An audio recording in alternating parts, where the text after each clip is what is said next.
These the bloopers are the best. They really are. Yeah. Okay. All right.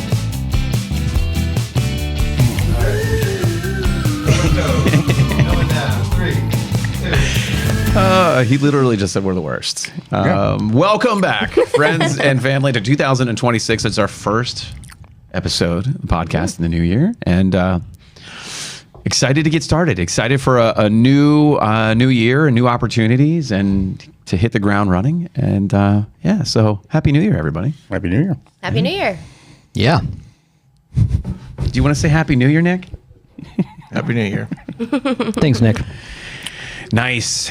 So, for us, last year was, a lot of great stories, a lot of great things happened in 2025. And we learned a lot, too, through, some, negative experiences, losing some customers and learning what that's like. And I think it's good to go through loss. It teaches you about your strengths and teaches you about where to focus your priorities. And so we're kind of balling right into 2026 with a fresh attitude to go get after the world, and I'm excited about that. I don't know about you guys.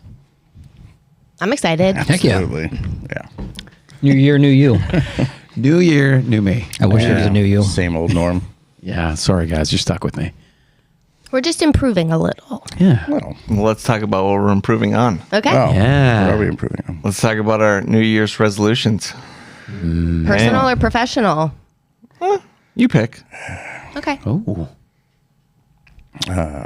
Who's starting off? I'll start. Do it. My New Year's resolution business personally, is that when you guys do your bullcrap, I want to initially go right to violence and anger. Wow. Like- Doesn't sound good. Like flipping tables, throwing chairs. Take this seriously. Now, are these miniature tables, like baby tables? Oh no, these are full-blown tables. We should just get him a little mini Are they made table. with like a You can space-age flip it on your polymer desk. that's able to be easily flipped? Well, there's or- officially 3 people on the list now. Now, will you be getting Nick's help to help you flip these tables? Oh, he'll be flipping his own tables. Okay. Oh, little tiny tables. Little tiny table. Okay, so Tim's choosing violence in 2026. But for real, one of my resolutions is I want to put more focus on some of the details that go into the work that I do.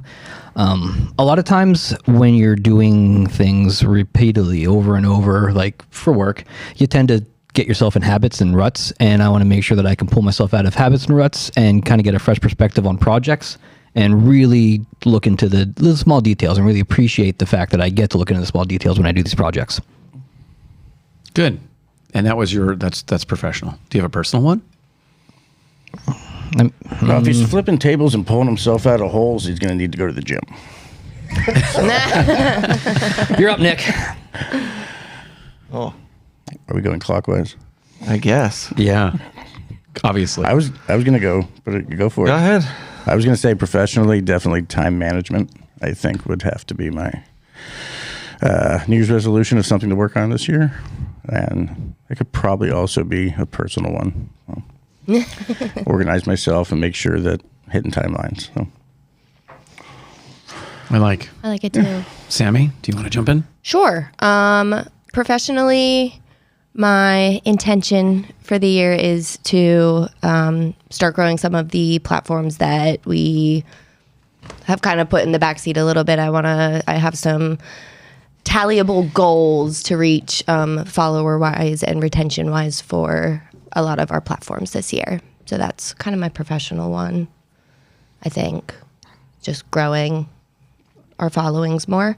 And personally, I think I want to work on being present more in my personal life.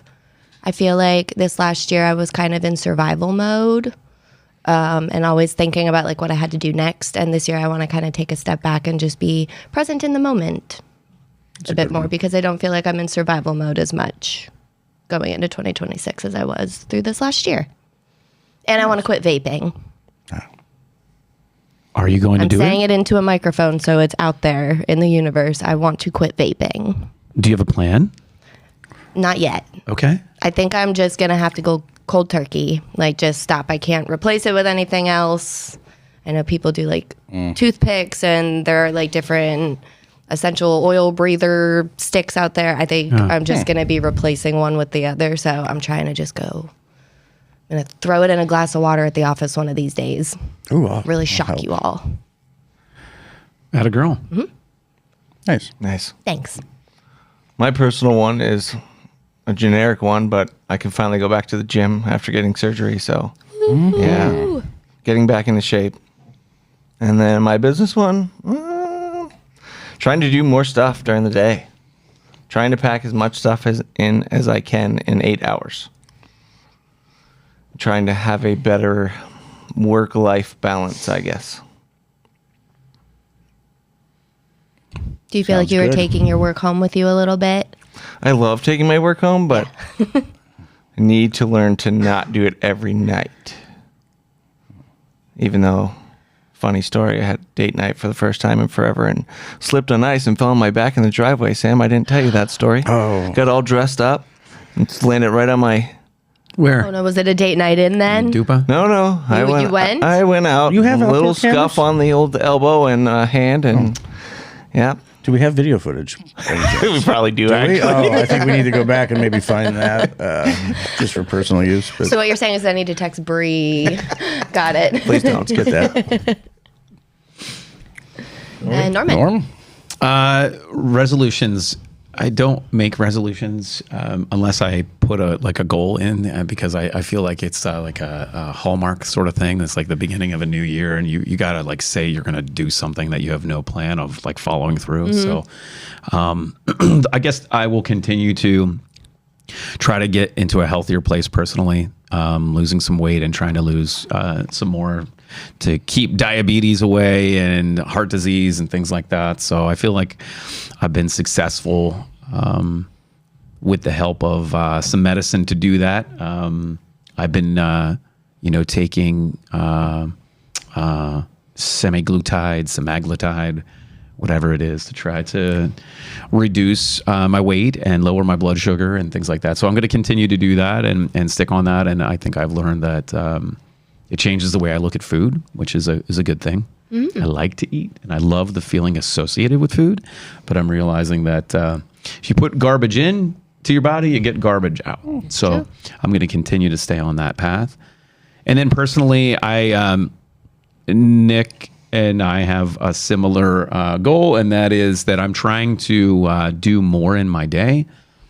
We continue to try to, you grow in these upward cycles, and then you plateau a little bit because you maybe get stressed and you can't get the workflow down, and then you learn that it's just attainable. You just have to work harder, right? And then I'm trying to get to a place where those plateaus don't happen as much, where it continues to go upward. So I think that's my plan, and that we have trackable. What's the word? We have tech built into our workflow that allows us to be able to see that. So I can go in at the beginning of a month and see what I did the month before. It's called data. Yeah. Tech, I'm calling it big tech. Yeah. Big tech. And we have big tech over at Cup of Code. And so I'm excited to use that big tech to be able to get my digital swerve on in 2026. nice. Nice. it. I like it. First question of the new year. You guys ready? Yeah. This is for all four of you. Okay.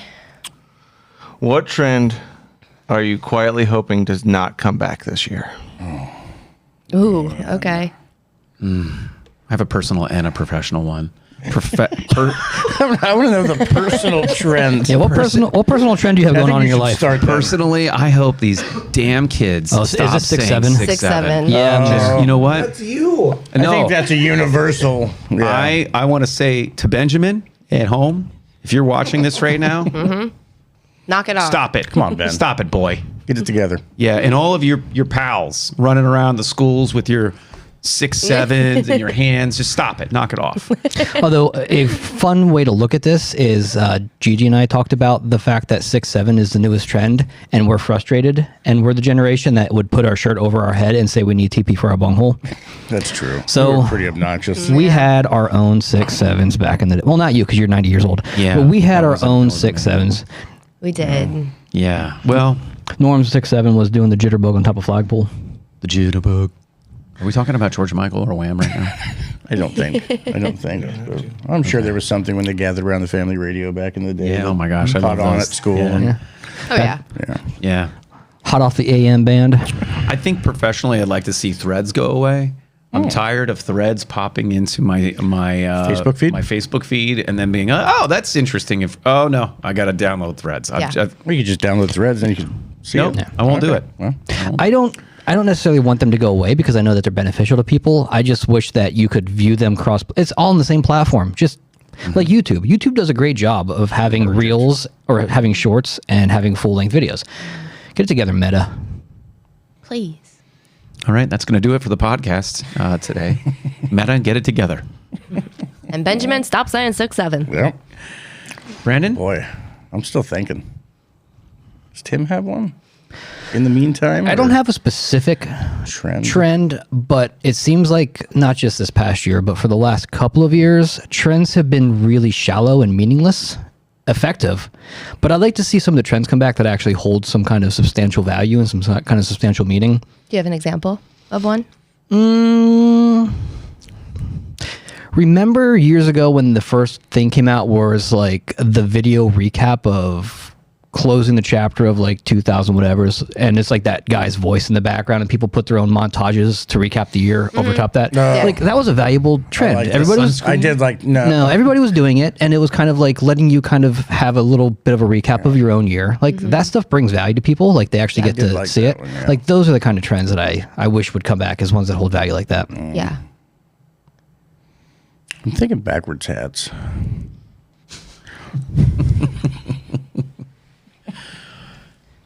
Dominic, how about you?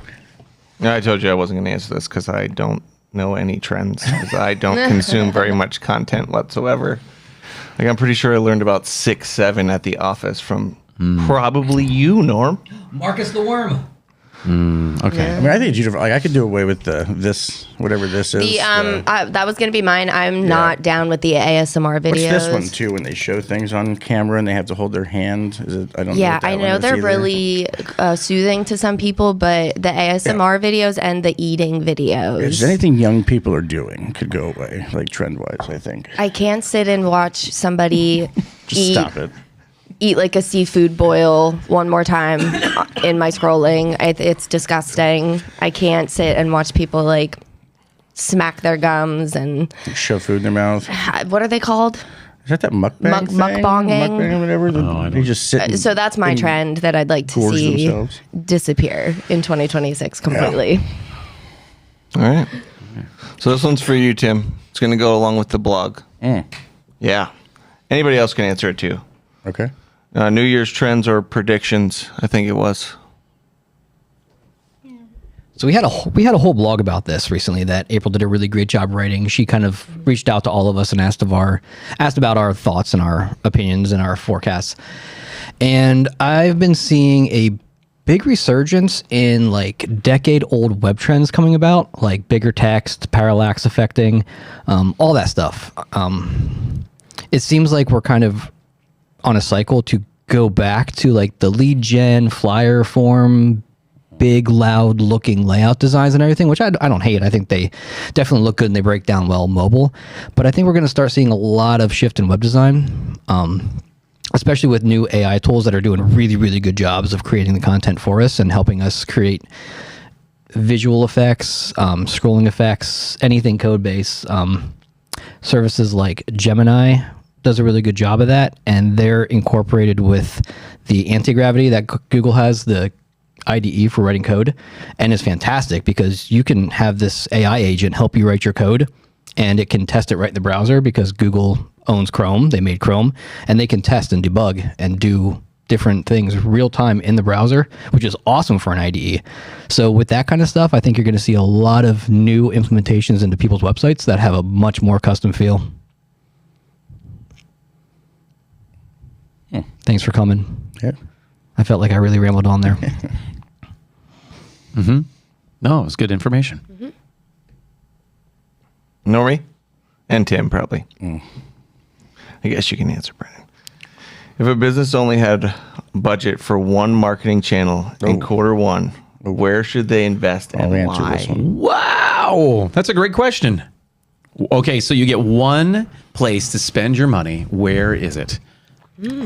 Just had this conversation yesterday with a guy who's got an outdoors company.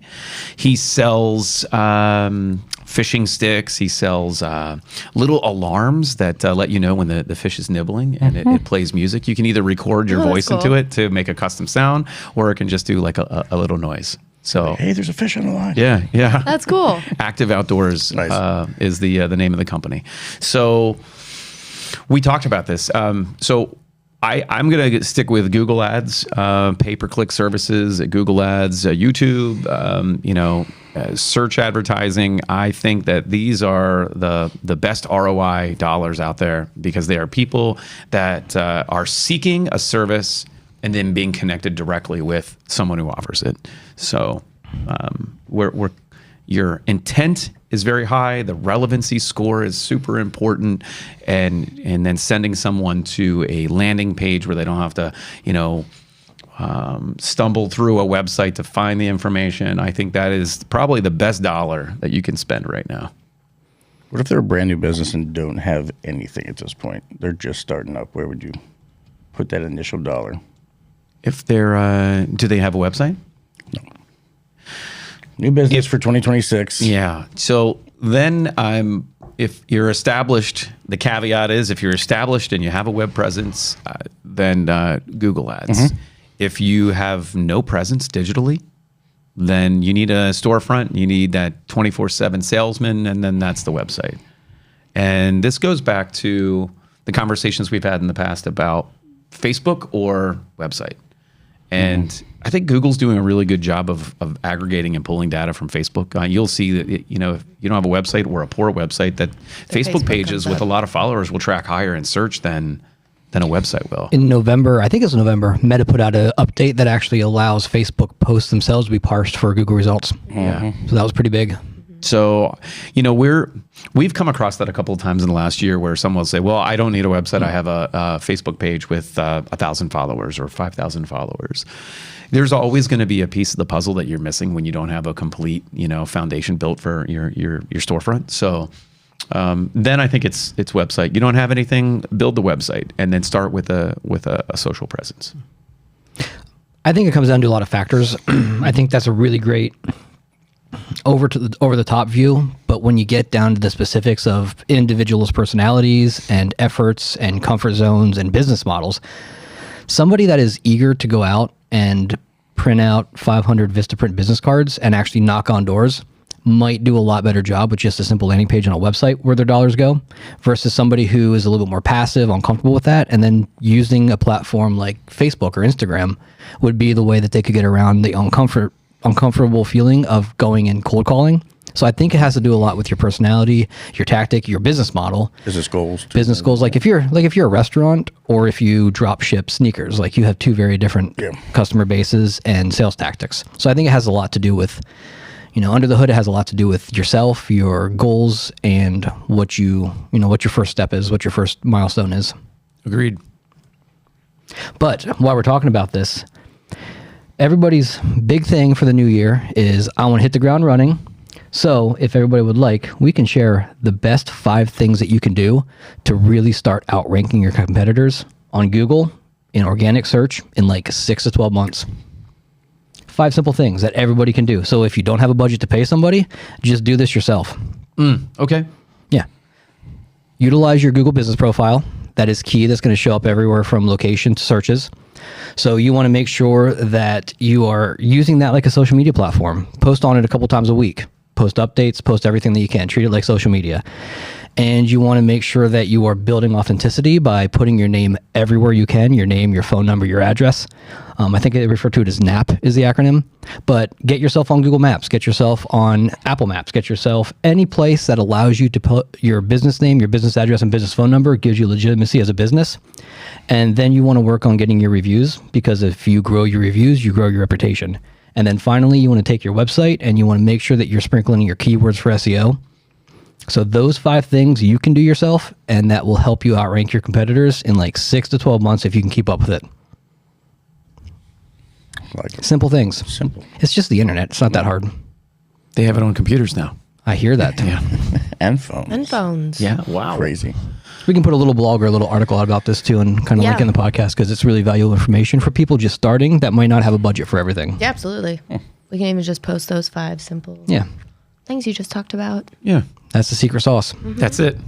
Oh, we're out of a job. Yeah, just do it. Nice, Timmy. What do you have next for us? Well, that transitions into the next one, because you're giving them 5 things to do. And I know most of us, if not all of us in this room, have felt overwhelmed at our to-do list. No, never. Sometimes. I guess, yeah. Is there any advice all been we there. can give people out there that are looking at a long to-do list to start the year and feel behind? Oh, I have some advice. Mine is I mean, for me personally, is to take care of the ones that are easy to get just off that list. Some of those small couple-minute jobs that just check them off, shorten that list up. It doesn't look as daunting and overwhelming.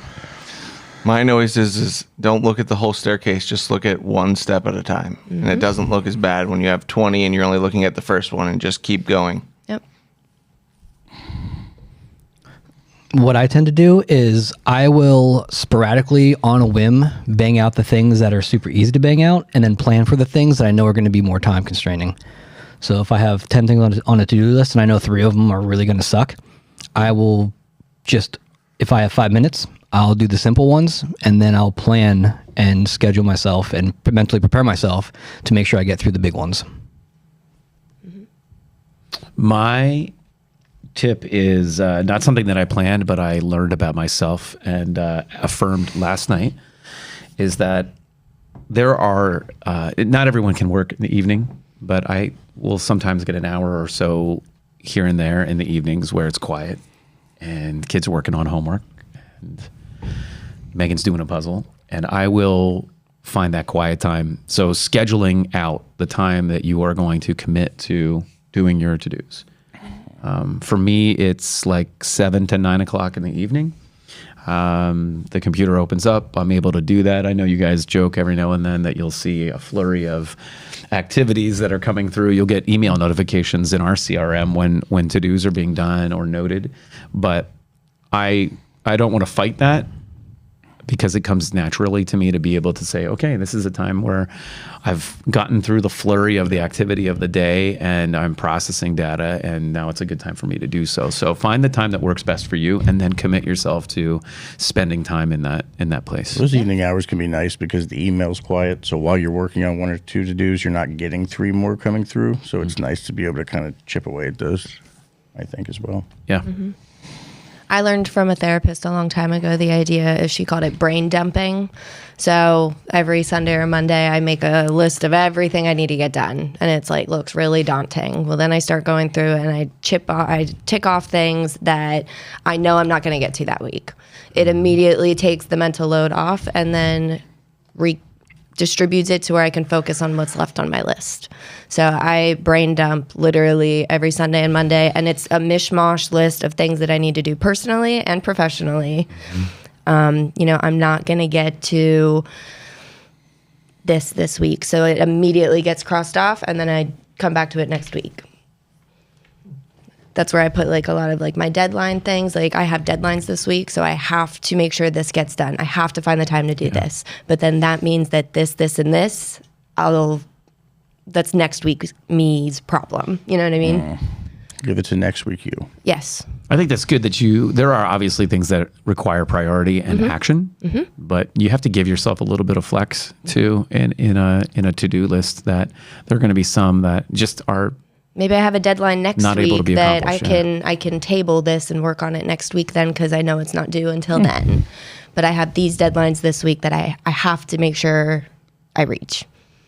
And it just, when you see it like that, also it takes something off of your brain a little bit, because then you're not like rolling around in this slew of overwhelming, and then I don't know about you guys, but I like freeze when I get overwhelmed, and then I just stop moving altogether. Brain dumping allows me to like continuously keep going and not get too overwhelmed. I like it. All right, we're done with questions. Oh, I need Tim to talk about a new scam we just learned about yesterday that has to involve Google Business Profile. scammers. Yeah, we kind of just picked up on this yesterday from a customer, but it's basically an extortion-based review scam where the trigger of the event is that you'll get a flurry or even just a single bad review on your page, followed pretty promptly by a text message or a phone call from somebody who can fix your problem and help you out. So that is the contact is them saying, hey, I have a solution. And in a panic, you're a lot more likely to just want this thing fixed. So the trap is that they are either going to pay you to just take the review down, or even worse is they're going to say, we need access to your page so we can manage this for you and get this taken care of. And in that case, you have a real possibility of losing your business digitally. Are they acting as a Google employee? Is that like they're on their side of the phone that they're reaching out from Google, or is it? It sounded like a third party. It sounded like almost sounded like a monitoring situation where they're like, hey, we noticed that this happened and we can help you. Okay. So it's a real trap, and it really tugs at the heartstrings of business owners because it kind of scares you and then hits you with the solution. Yeah. Yeah, it came through as a text message. Okay. Like they got 3 bad reviews And then got a back to back text to back, message. and then they got a text message that says, okay. it looks like you got 3 bad reviews, and Google's telling us that we need to take your page down. Gotcha. We can help. Okay. It's very similar to what you see on Facebook when you start running paid ads, and all of a sudden everything's going to bring your page down. So Nick, you spend the most amount of time in Google Business. I want you to talk about how easy it is to gain access back to a Google Business profile once you've lost that. It's awful. Simple as it doesn't happen. Yeah. The last time it happened, it took us a year and a half. That was a really bad situation. Somebody claimed access to the page. If you go to some Google Business profiles, you can click a button that says claim ownership. Yeah, claim this business. Claim this business. Yeah. And if nobody's monitoring their emails on the other side of this business, after 3 days, I think after 3 days, it becomes that person who claimed it. Yeah, they basically consider it abandoned. Oh, you may.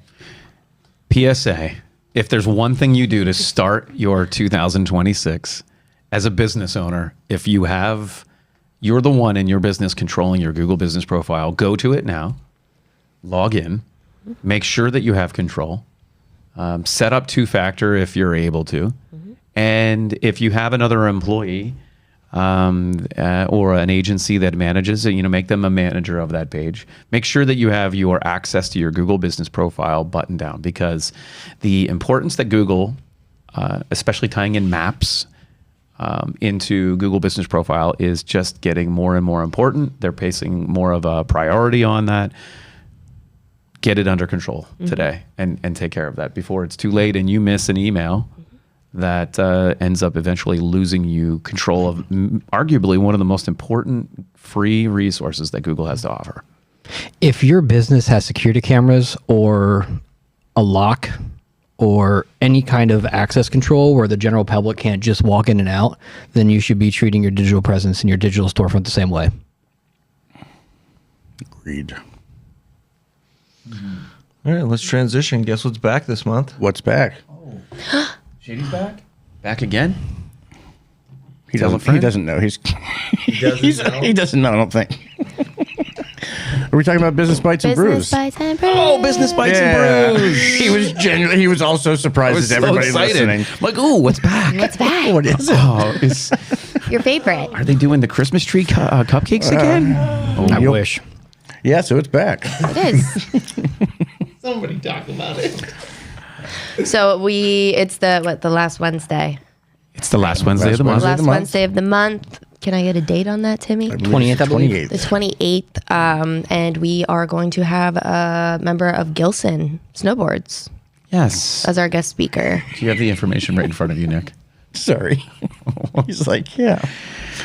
This is all news to Norm. Oh my gosh, it's not. I just I want it. Yes. And his last name? Is it Mikowski? Mikowski. Mikowski, He's thank a CRO at Gilson. He's going to talk about brand building, talking about how he built the brand, and hopefully he can give a lot of people some really good insight, because brand building is so important and it's so often overlooked.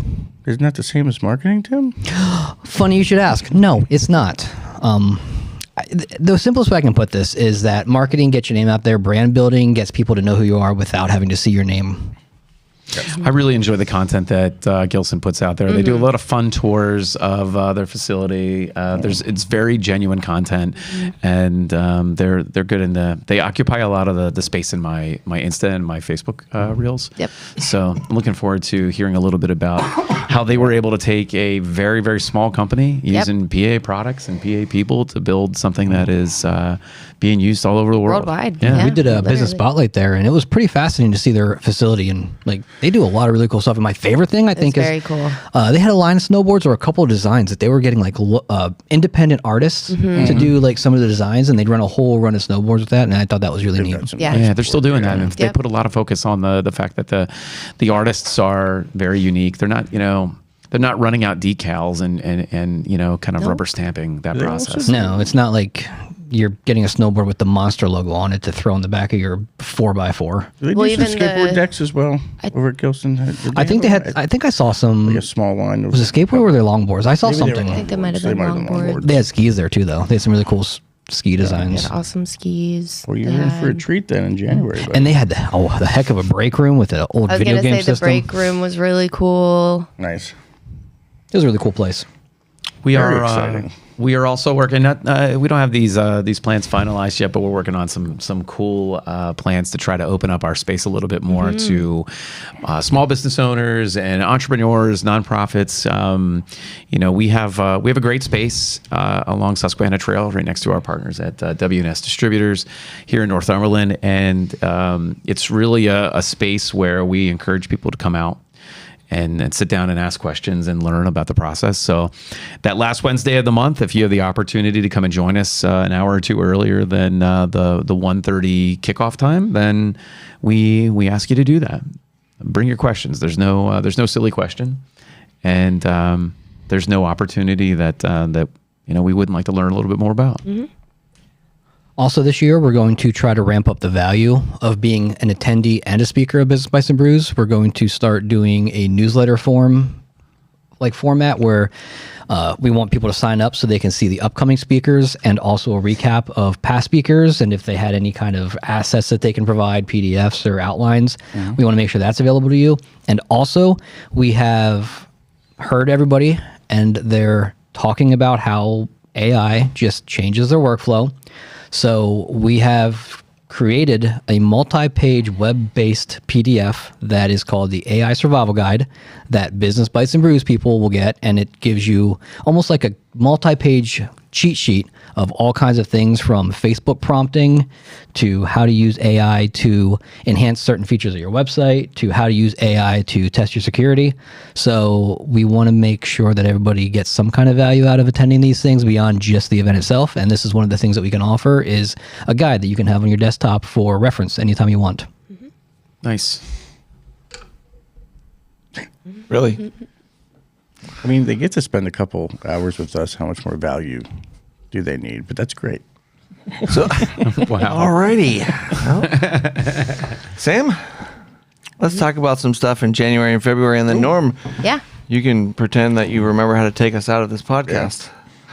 do a little Remember, look it research. up. Get ready to act surprised, Sam. What do we got? January stuff, I think we have 3 or 4 things. Yep. So right now we are running the Glow Up of the Year contest, I guess you could call it, on Facebook. There's an original post where you can go and comment your favorite business, small business of the year, just a local place that you really loved shopping at or dealing with this past year. And then one of those businesses will be selected to get a free billboard placement on one of our available billboards. And then that is going to continue also. Me and Nick decided that that's going to become a regular thing. So throughout the year, businesses will have the opportunity to win some free billboard time. Nice. Yep. Just go on there and vote and make sure it's on the original post. Yep, all of this month. And then we'll pick the winner at the end of this month. And then we also have a 90-day starter pack Yes. that involves kind of dipping your toe into marketing, where you can get a Facebook ad at a very low budget, but you can see what it does, and also managing your Google business profile, and a billboard, a micro slot on a billboard. So if you've been thinking about wanting to utilize those services, this is a good time to do that. Try it out. And then something Tim made. Yay! It's so cool. It's called Cosmic Grounds, and it's just a fun website where you can go and find your sign. We have Dave Tamkis, who made us the coolest glitch zodiac symbols. So you can go find your zodiac sign, click on that, and you will be given your marketing horoscope. So it'll give you like your campaign details, your bold, intense, loud, and then ways to implement. And that'll be a monthly thing. Every month, those horoscopes will change. So Fantastic. it's just a fun little way to get some ideas flowing in your head for different marketing ventures you might have coming up this year. So definitely check that out. Good job. It's very cool. Good job, Timmy. Thanks, Tim. How long does that time capsule run? Oh, Yeah, we also have the time capsule as well. Reflections roast. Yeah, We called okay. it. I think you have that just going. It's just forever. whenever. Well, I know that it's time based, meaning that from the date of entering it, you can set things like I want to be reminded in 6 months. Yes. So, I mean, January is a good time to start as any. Yeah, So, if you want to go make yourself a time capsule, write down what your intentions are, not resolutions. I just noticed your you intentions. used that word today, and I was going to ask you about it. Yes. Well, I'm kind of the mind of Norm a bit, Yeah. where I don't want to. That's also overwhelming to change all of me, and all of the parts of me that I don't like would be be a so long list. overwhelming. So just picking, little intentions Nice. here and there. I think every 7 years you shed all your skin cells and become a new you anyway. Yes. Yeah. So it's not that overwhelming. reptile. Snakes do it a couple times a year. Yeah. And that's the final sip of today's code. Don't Catch all of our do previous that. episodes on Apple, Spotify, or your favorite podcast player. For more resources, head over to cupocode.com. Stay caffeinated and keep your syntax clean. That was horrible. That's all for this brew. Thanks for waking up with us today. Cut it, Mike. We're done. For show notes and We're done, more, Mike. visit cupocode.com. You can find the fresh pot wherever you get podcasts. Keep the pot fresh and the coffee strong.